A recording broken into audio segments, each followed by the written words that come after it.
बहुत समय पहले की बात है। एक गांव में एक गरीब औरत अपनी 4 छोटी लड़कियां के साथ रहती थी। सबसे छोटी लड़की का नाम नन्ही परी था। चारों छोटी लड़कियां अपनी माता से खाने के लिए ब्रेड और नई फ्रॉक और टोपी और जूते मोजे मांगती थी, लेकिन उनकी माँ केवल उनके रोज के खाने का ही बड़ी मुश्किल से प्रबंध कर पाती थी। गरीब औरत हर साल बसंत के महीने में कुछ ऊन खरीदकर सबसे बड़ी लड़की जलपरी के लिए एक फ्रॉक बनाती थी और जलपरी की पुरानी फ्रॉक उससे छोटी बेटी रतन परी को दे देती और रतन परी की पुरानी फ्रॉक दीपपरी को दे देती और दीपपरी की पुरानी फ्रॉक नन्ही परी को मिल जाती थी। चारों बहनें उन फ्रॉक को पहनकर बड़ी खुश होती थी।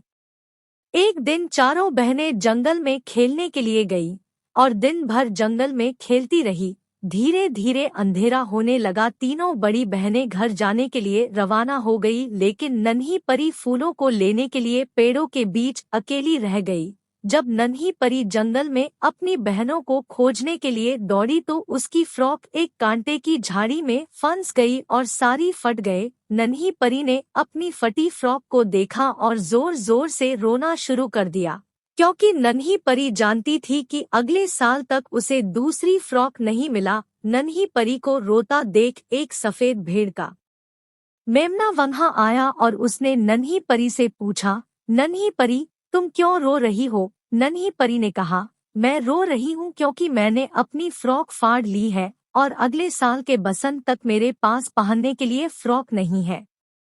सफेद मेमने ने कहा, नन्ही परी, मैं तुम्हें एक नई फ्रॉक बनाने के लिए कुछ ऊन दे सकता हूँ। और सफेद मेमने ने उसे कुछ नरम सफेद ऊन दे दिया। नन्ही परी अपने घर जाने के लिए रवाना हो गई। तभी रास्ते में नन्ही परी को एक जंगली झाड़ी मिली। जंगली झाड़ी ने नन्ही परी से पूछा, तुम्हारे पास क्या है? नन्ही परी ने कहा, सफेद भेड़ के मेमने ने मुझे नई फ्रॉक बनाने के लिए कुछ ऊन दी है। जंगली झाड़ी ने नन्ही परी से कहा कि उनसे फ्रॉक बनाने के लिए इस ऊन को कंघी करनी पड़ेगी। ये ऊन मुझे दो, मैं इसे कंघी कर देती हूँ। नन्ही परी ने जंगली झाड़ी को सफेद ऊन दे दिया और जंगली झाड़ी ने इसे अपने मजबूत कांटों से कंघी कर दिया। नन्ही परी अपने घर जाने के लिए रवाना हो गई। तभी आगे रास्ते में नन्ही परी को एक पेड़ पर मकड़ी मिली। मकड़ी ने नन्ही परी से पूछा, तुम्हारे पास क्या है? नन्ही परी ने कहा, सफेद भेड़ के मेमने ने मुझे नया फ्रॉक बनाने के लिए कुछ ऊन दिया और जंगली झाड़ी ने उसे कंघी कर दिया। मकड़ी ने नन्ही परी से कहा कि उनसे फ्रॉक बनाने के लिए इस ऊन को काट कर धागा बनाना पड़ेगा। ये ऊन मुझे दो, मैं इसे काट कर धागा बना देती हूँ। नन्ही परी ने मकड़ी को सफेद ऊन दे दिया और मकड़ी ने इसे काट कर धागा बना दिया। नन्ही परी अपने घर जाने के लिए रवाना हो गई। तभी आगे रास्ते में नन्ही परी को एक पेड़ पर पिचा मिला। पिचा ने नन्ही परी से पूछा, तुम्हारे पास क्या है? नन्ही परी ने कहा, सफेद भेड़ के मेमने ने मुझे नया फ्रॉक बनाने के लिए कुछ ऊन दिया और जंगली झाड़ी ने उसे कंघी कर दिया और मकड़ी ने काट कर धागा बना दिया। पिचा ने नन्ही परी से कहा कि उनसे फ्रॉक बनाने के लिए इस ऊन के धागे से कपड़ा बनाना पड़ेगा। ये ऊन मुझे दो, मैं इसे कपड़ा बना देता हूँ। नन्ही परी ने पिचा को सफेद ऊन का धागा दे दिया और पिचा ने इसे बुनकर कपड़ा बना दिया। नन्ही परी अपने घर जाने के लिए रवाना हो गई। तभी आगे रास्ते में नन्ही परी को एक केकड़ा मिला। केकड़े ने नन्ही परी से पूछा, तुम्हारे पास क्या है? नन्ही परी ने कहा, सफेद भेड़ के मेमने ने मुझे नया फ्रॉक बनाने के लिए कुछ ऊन दिया और जंगली झाड़ी ने उसे कंघी कर दिया और मकड़ी ने काट कर धागा बना दिया और पिचा ने इसे बुनकर कर कपड़ा बना दिया। केकड़े ने नन्ही परी से कहा कि उनसे फ्रॉक बनाने के लिए इस ऊन के कपड़े की कटिंग करनी पड़ेगी। ये ऊन का कपड़ा मुझे दो, मैं इसे कटिंग कर देता हूँ।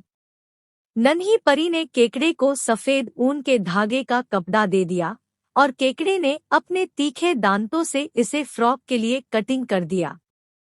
नन्ही परी अपने घर जाने के लिए रवाना हो गई। तभी आगे रास्ते में नन्ही परी को एक पेड़ पर टिकटिक मिला। टिकटिक ने नन्ही परी से पूछा, तुम्हारे पास क्या है?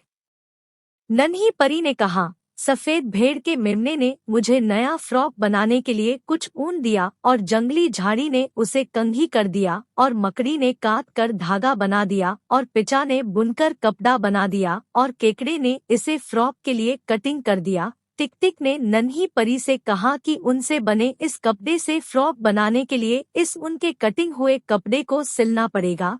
ये ऊन का कपड़ा मुझे दो, मैं इसे सिलकर फ्रॉक बना देता हूँ।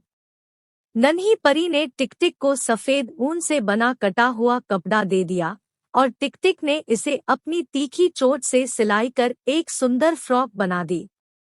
नन्ही परी अपनी एकदम नई सफेद फ्रॉक देखकर बहुत खुश हो रही थी। ये उसके जीवन की पहली नई फ्रॉक थी। नन्ही परी ने उस फ्रॉक को पहना और खुशी खुशी गाने गाती हुई अपने घर चली गई।